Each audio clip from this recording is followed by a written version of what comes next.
کرے، اللہ اس کے رسول کی قدر پیدا کرے، پھر دین کے حاملین علماء کرام کی قدر پیدا کرے، اور تب ہمارے دلوں کے اندر دین جاگزی ہوگا، اللہ اس کے رسول کی محبت آئے گی، دین کی محبت آئے گی۔ تو اس لیے میں اپنے تمام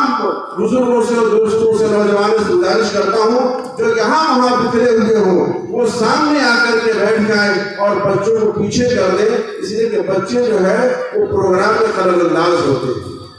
یہاں وہاں نہ کھڑے رہیں۔ اور ہماری ماں بہنوں سے ہماری انتہائی معتبرہ گزارش ہے وہ پردے کا اہتمام ضرور فرمائیں، جہاں بھی رہیں پردے کے ساتھ رہیں، اس لیے کہ اگر بے پردگی کے ساتھ وہ رہیں گی تو ان کی اس مجلس میں شرکت نہیں ہو پائے گی، بلکہ وہ اللہ کے ہاں معذور ہو جائیں گی۔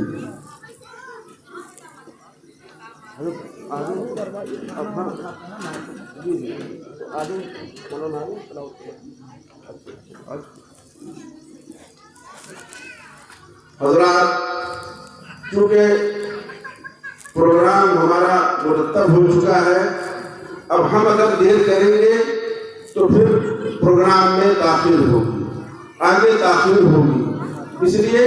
ہم اپنا یہ پروگرام جو لوگ آ چکے ہیں انہیں غنیمت سمجھتے ہوئے اور اللہ اس کے رسول کی جو ہے باتوں کو آگے چلانے کے لیے، آپ کو سنانے کے لیے پروگرام باضابطہ شروع کرنا چاہتے ہیں۔ آپ کو بتا دیں کہ ماشاءاللہ ہمارے پاس واعظین، مقررین اور شعراء کرام کی لمبی فہرست ہے،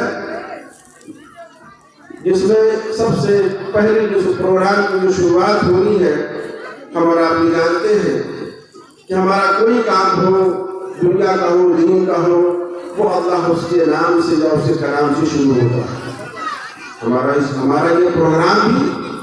اللہ کے کلام سے شروع ہوگا، اور جس کے لیے ہمارے درمیان ہمارے علاقے کے